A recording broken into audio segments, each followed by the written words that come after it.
আজকে আমি বানিয়েছিলাম হেলদি অ্যান্ড টেস্টি একটা লাড্ডু। তো এটা বানাতে আমার কী কী লেগেছে চলো দেখে নিই।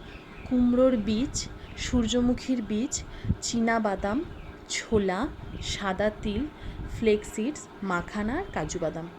তোমরা চাইলে এতে আরও অনেক কিছু ড্রাই ফ্রুটস অ্যাড করতে পারো, যেমন আমন্ড, ওয়ালনাট, কিশমিশ। তো আমার কাছে যা যা ছিল আমি সেগুলো দিয়ে বানিয়েছি।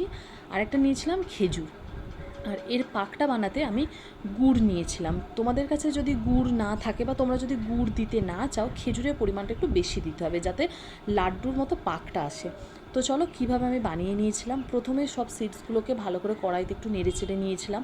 যেহেতু আমি এটা 10 থেকে 12 দিন রাখবো, যারা ফ্রিজে রাখেন তারা 1 মাস রাখতে পারে, কিন্তু আমি যেহেতু বাইরে রাখবো সেই জন্য একটু ভালো করে নেড়ে চেড়ে নিয়েছিলাম যাতে নষ্ট না হয়ে যায়।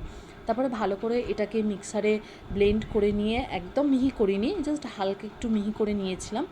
রিহুরও কিন্তু সেম জিনিস বানিয়েছিলাম, শুধু ফ্লেক্স সিডসটা আমি দিইনি, আর ওটা একদম মিহি করে বেটেছিলাম যাতে ওর খেতে কোনো অসুবিধা না হয়। তো এইভাবে কড়াই নেড়ে চেড়ে একদম আমার পাকটা রেডি হয়ে গেছে। তারপরে আমি এটাকে লাড্ডুর মতো গোল গোল করে নিচ্ছি। তো বানানো খুব ইজি, তোমরা দেখে নিলে। আর খেতেও ভীষণ ভালো, বাচ্চা বড় সবাই খেতে পারে, শরীরের জন্য উপকার।